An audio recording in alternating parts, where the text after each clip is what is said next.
Hello, my viewers. So, quite a few of you actually quickly voted yes, and just I hope you guys like this. I'm pretty nervous since I was in high school when I made this, so I might have a lot of stuttering because I'm nervous to share my book.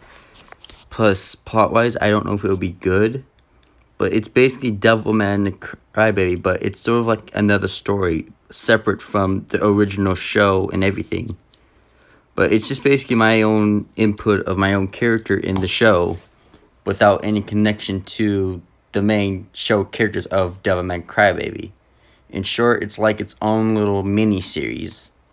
And I only made one book, and I'm going to split this into chapters for each video, depending on how much you guys like this book so far.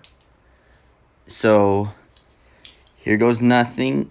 I'm nervous, but let's begin. Here we go. Chapter 1, the beginning. Thursday the 1st of March. Titled At the Beast of... this is going to be a little tricky. At Beast High School. I don't know what I was thinking when I typed that. The story begins now, so... 2 o'clock p.m. Me and my friends had to run 5 laps around the track. I'm always ending up in last place, but that's just me. Right now, Susie, or Sue, is what I like to call her, is my first friend. She is the girl of my dreams and is my first best friend I ever had. Sorry to you guys know, I kind of made 2 separate pages because I think I tried to rewrite the beginning of the story. Anyways, back to where I left off. So, best friend, girl of my dreams and first best friend I ever had. We go way back. She likes to wear stripe colored clothing or other clothes that at least have purple and red. She has long smooth black hair, has a strip of hair that barely covers her left eye, and it is the color purple. She's a sweet person and not scared to stand up for her friends. The first time I met her, she stood up for me and has had my back ever since then. There's Nidus, or Ned, as we call him. He's my friend who likes to sometimes tease me. He's the muscle of the group. He's the muscle of our group. At the time, he's a great guy, but his ego gets annoying. But has our backs when needed. He likes to wear tank tops and blue jeans and wears a red hat backwards to look tough in his light brown hair. He seems like a bad guy, but at times he's soft and isn't afraid to fight back. Next page. Let me move this back over here. Sorry, I haven't made this into an official book, but anyways, page 2. And he's protective. Protects his friends. He's like family to us and has helped us out of tough jams. Then in third place is our genius of the group, John. He's one of my pals in the computer class and the smartest guy I've ever known. At times he can be a real buzzkill or smart aleck. On the other hand, he's great at smart tasks. Like he is the best at stopping viruses and nerd stuff, but at times he can be clueless. He wears a black hoodie jacket and has some big glasses. His head shaved, so I don't know his hair color or style, and he keeps it shaved. Then there's me. Not much, but I'm shorter than Sue and Ned. I'm just a normal person. Well, I was at first, but I'm only one who knows about demons in our world. I got dark brown or blackish hair. I got a triangle part of my hair that's red and barely covers my right eye. side of my face. I like to wear a black and red striped shorts, sleeves, and shirt. At times, I feel like the weak one of the group ever since I saw my first demon. Finally, I finished my lap as I collapsed from exhaustion. Sue said, "Great job, you guys." I call onto the bench, gasping for air, huffing and puffing. "Ned, you surprised me, Flutters. I thought you fainted after the first lap." He gave me a pat on the back. "I'm joking." "You did great, buddy," as he gave me water. John, he would have done better if you didn't always eat those sugary foods. Next page. Page 3. All the time, said John. He would have the energy to keep going longer without stopping. Ned, there goes Captain Buzzkill again, and don't you ever get tired of being a know-it-all? As John replied, "To be honest, sometimes, yes, I do." Sue sits down next to me, and I start to blush, but before I said a word, buzz. "Oh, gotta go, guys. Me and my sister are going to the mall today."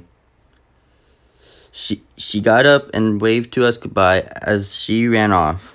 Then Ned said, "Me and Johnny boy are going to my place to set up my new flat screen TV. See you later, Flutters," as Ned carries John off. I deeply sighed as I was alone, so I began to walk home alone. From school, I thought to myself, if only I could tell them the things I know. As I arrived to my home, throw my backpack onto the couch, and then I see a note that says, "Rent due next week. Sign next week." Sign as I go to the kitchen, get a cup of noodles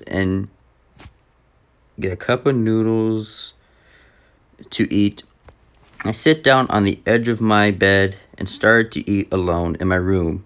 As I eat my noodles, then I look down at the old leather book with my dad's initials on it. As tears go down my face, I said to myself, "I miss you so much." I then got mad and threw the cup of noodles at the wall and calmed down, then turned on my TV in my room to see the local news. Next page. Page 4. The news talked about more missing civilians in the city, but I turned the TV off. As I looked down at the book, laid next to it was a red monster-like finger. As I picked it up, I said to myself, as long as I live, I will never forget that monster's face. As I clenched my hand into a fist, I punched the wall. After I put the book in the chest and put the chest in my bedroom, I then started to sob into my pillow. I then looked over at the burning picture of me, and my family together, as I say in an angry low-tone voice, "I hate demons." Okay, I'm on the next chapter, but before we continue, I want to separate something so you guys get confused of what I'm saying. I typed this on the computer, and so when I said Ned, I put like those 2 dots, so it's like RP chat. So when I say Ned, it's probably because I'm saying that's who speaks next. So if I say Ned, the name Ned, it's probably because I'm speaking in character, like I'm speaking as the character. So basically, I'll be saying what Ned says or what John says, because I'm trying to make sure you guys know there is side characters in this book, but they don't pop up as much. But you get the point. I have friends and I crush. John is the nerd, basically the nerd of the group. Ned is the muscle of the group. And you get the point. But point is, I'll say, like I said before, Ned says I'll try to improvise so you guys don't get confused. Anyways, let's begin this. Chapter 2, Memories Never Die. Date unknown. Location, an old farm in the outer rim of China. I was only 5 years old when the fire story happened. My dad didn't have a job, so he was the one who watched over me and my mother. And my mother was the one who worked in the family. She delivered stuff to people and then got paid for it. My dad did some crazy things and people called him the local crazy man. I thought he was just being silly until it happened. My mom was in the barn milking a cow for milk, and as for my dad, he was writing in that leather book. I called him Papa because I liked calling him that when I was little. My father called me from the living room. Then I ran down the stairs into the living room, and he said, "Son, I know you might not believe me, but what I'm about to say, I think you should know. Okay, Papa," I replied. Me and my mother won't be around much longer. Then I looked up at my father, asking, "Why is that, Papa?" He picked me up and set me on his lap. Then he said, "Son, there are these monsters in the world and they are coming." I asked, "Are they good monsters, like a Chompy?" As I hold up a stuffed monster doll. Page 2 of chapter 2. With a cool jaw, "I'm afraid not, son," said my father. "There are bad monsters." "Yes, son. They are called demons, and they hide among us. Son, I met one along with your mother. As Papa carried me to my bedroom, he tells me, 'Son, me and your mother aren't going to be around much longer. Soon, when that time comes, your grandfather will come and take care of you.' As he said while putting a blanket on me, 'Son, know this, don't trust a demon. They are not your friends.' Then he got up and then left the room as I fall asleep. Then hours later, in the middle of the night, a crashing noise woke me up, and I got out of bed and then started to walk downstairs. Right as I reached the bottom of the staircase, crash, a chair goes flying into the wall, and I peeked downstairs. As I peeked downstairs, I see a huge fire, but then I see a monster and instantly froze in terror. I seen a big 8-armed monster with blood-red skin and 2 rows of teeth. It had my mom and dad in its hands, and my dad yelled, 'Son, catch,' throws his leather book to me. I catch it. He says, 'Keep the book safe,' as the demon walks off with my family. I try to run after them, but the ceiling started to collapse on me as my house burned down. I then see the basement and dive into the door, closing the door. Then it turned dark. I started to panic and shake in the dark. Hours later, in the morning, I awake to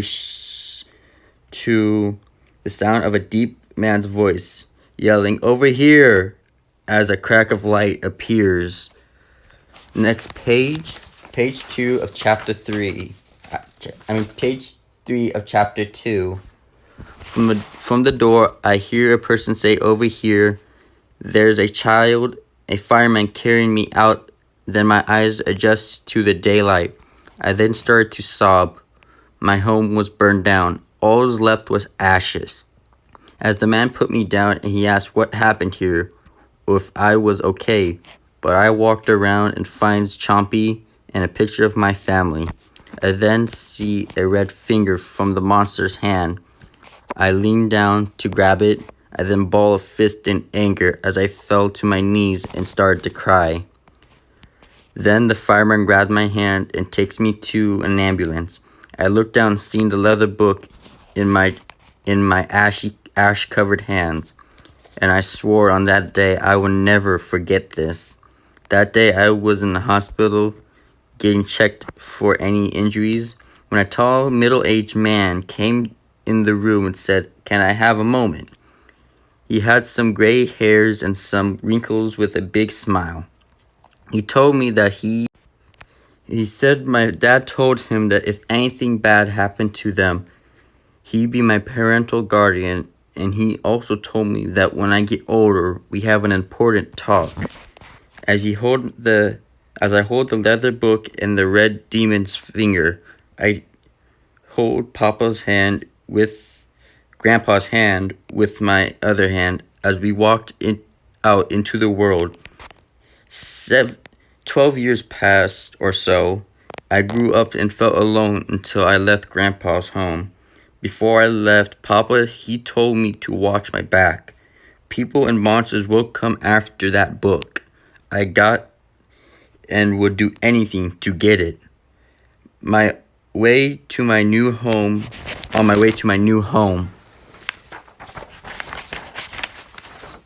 Final page of chapter 2. I started to read the book. It talked about demons, and then I seen the picture of the one that took my family from me. And I balled a fist and said, when I find this thing, it will pay. The second reason I left Papa is to get closer to a girl I liked back before all this happened. I met a girl named Sue, and she was my first friend and first crush. I promised her that we will see each other again. The conductor says, next stop, the famous Margon City, which is probably known as the mythical city, as the train head on forward. End of chapter 2. Anyway, guys, tell me what you think so far. I'm going to post this and see what people think. And right now I'm getting really into my story, and I hope you guys can understand the story. And maybe I might try to make the book 2, because I sort of left off at a cliffhanger of my group traveling around the world to solve a big mystery. So, hope you guys enjoyed, and comment what you think.